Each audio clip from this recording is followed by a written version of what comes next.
आज हम कानपुर के शिवराजपुर की एक ऐसी सच्ची घटना की बात करेंगे जिसे सुन के आपके होश उड़ जाएंगे। शिवराजपुर के मोहल्ले में एक लड़की रहती थी जिसकी उम्र 14 से 15 साल होती है। वो एक लड़के के प्रेम में होती है जिसका घर उसके घर से 14 से 15 किलोमीटर की दूरी पर होता है। एक दिन उस लड़की के घर वाले किसी शादी समारोह में जाते हैं और लड़की नहीं जाती। लड़की घर पे अकेली रुकती है तो वो अपने बॉयफ्रेंड को फ़ोन करती है कि तुम मेरे घर पे आ जाओ, घर पे आज कोई नहीं है, रात का समय होता है। तो लड़का कहता है ठीक है मैं आता हूँ। तो लड़का अपने एक दोस्त से फ़ोन करके पूछता है, अपने दोस्त से बातचीत करता है कि उसकी गर्लफ्रेंड उसे बुला रही है घर पे। तो वो लड़का पूछता है क्यों बुला रही है। वो कहता है कि उसके घर पे आज कोई नहीं है, रात को वो अकेली है इसलिए मुझे बुला रही है मिलने के लिए। तो लड़के का दोस्त कहता है ठीक है तुम जाओ पर संभल के रहना, अपने साथ कुछ दवाइयाँ ले जाओ जो कि सेक्सुअल दवाइयाँ होती हैं, सेक्सुअल गोली होती हैं, और कुछ किट्स ले जाओ। फिर लड़का जाता है मेडिकल से दवाइयाँ लेता है और कुछ किट्स लेता है जिसमें से एक दो गोली वो खा के भी जाता है यहाँ से। लड़की उसका खाना वाना बना के घर पे इंतजार कर रही होती है। जैसे ही लड़का पहुंचता है वहाँ पे लड़की उसको बैठाती है, उससे बातचीत करती है, उसको खाना खिलाती है। समय बीतता जाता है तो लड़का धीरे धीरे उसके कपड़े उतारने लग जाता है। तो लड़की उसको मना करती है, फिर बाद में मान जाती है। फिर रात में दोनों संबंध बनाते हैं। अपना संबंध बनाने के बाद दोनों के कपड़े उतरे हुए होते हैं। लड़की को ठंड लग रही होती है, सुबह का 4 से 5 बज रहे होते हैं। लड़की थोड़ी अकड़ जाती है तो लड़का सोचता है क्या हुआ इसको।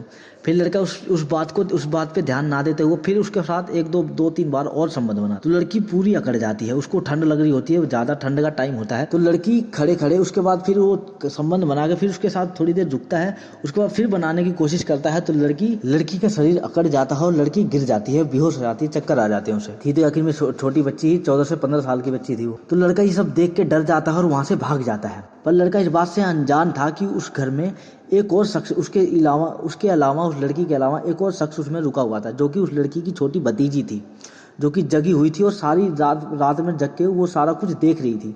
तो सुबह जब उसके घर वाले आते हैं, वो लड़का तो भाग चुका होता है, तो सुबह उसके घर वाले आते हैं तो देखते हैं दरवाज़ा खटखटाते हैं, गुड़िया गुड़िया कहते हैं उसको, पर वो दरवाज़ा नहीं खोलती।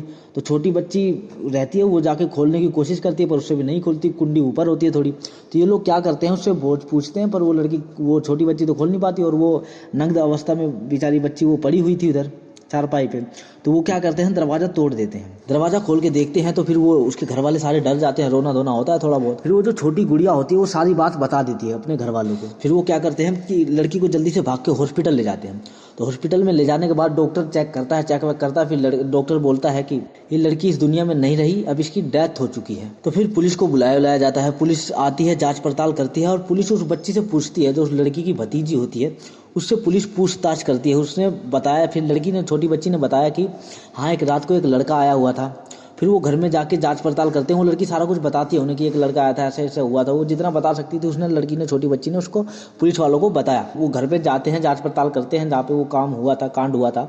तो फिर वो जाके देखते हैं तो वहाँ पे कुछ गोलियाँ पड़ी हुई, तो गोलियों के पैकेट पड़े हुए थे, शक्तिवर्धक गोलियों के पैकेट पड़े हुए थे। तो वो देखते हैं, चेक करते हैं सारा कुछ, और भी कुछ ढूंढते हैं वहाँ पे, देखते हैं और कुछ तो नहीं मिलता, वो शक्तिवर्धक गोलियाँ ही मिलती है। फिर वो देख के समझ जाते हैं कि हाँ इन्होंने रात में संबंध बनाते टाइम इन्होंने ये सब खाया होगा, यूज़ किया होगा, दवाइयाँ गोलियाँ यूज़ की होगी। तो वो सारा कुछ समझ जाते हैं पुलिस वाले। उसके बाद बॉडी को पोस्टमार्टम के लिए भेजा जाता है। तो वहाँ फिर जांच पड़ताल होती है। फिर वो समझ जाते हैं कि इसकी मौत किस वजह से हुई है। फिर पुलिस वाले जांच पड़ताल करते हैं, फ़ोन चेक करते हैं उस लड़की का, जो उस लड़की के पास फ़ोन होता है वो चेक करते हैं कि लास्ट कॉल किसका था। वो फ़ोन करते हैं तो फ़ोन लड़के का स्विच ऑफ आता है। उसके बाद वो लड़का पकड़ा जाता है। फिर पुलिस पूछती है उससे कि सच सच बताओगे या हम किसी और तरीके से पूछताछ करें। फिर वो लड़का डर जाता है। फिर वो सारे राज अपने खोलता है कि वो कैसे आया, उसको फ़ोन किया था उसने, सब कुछ बताया उसने कि क्या क्या किया था उसने, कौन सी दवाइयाँ खाई थी, गोलियाँ कितनी खाई थी, वो सब उसने बताया पुलिस वालों को। तो धीरे धीरे ये घटना पूरे कानपुर में फैल जाती है और सब शौक हो जाते हैं। तो सब डर जाते हैं कि क्या मोबाइल फ़ोन छोटे बच्चों को देना चाहिए, बच्चों को मोबाइल देना ठीक है या गलत बात है। ये बहुत सारे कमेंट होते हैं सोशल मीडिया पे, सब जगह इसका न्यूज़ उठता है, मतलब बातचीत उठती है कि बच्चों को फ़ोन देना चाहिए कि नहीं।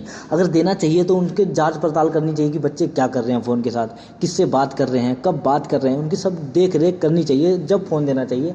नहीं तो बच्चों को ऐसे फ़ोन दे के ऐसे इतनी छूट ना दें कि बच्चे बिगड़ जाएं और उनके साथ कुछ ऐसी घटना हो जाए। तो ध्यान रखें अपने बच्चों का भी और फ़ोन देने से भी थोड़ा बचत करें।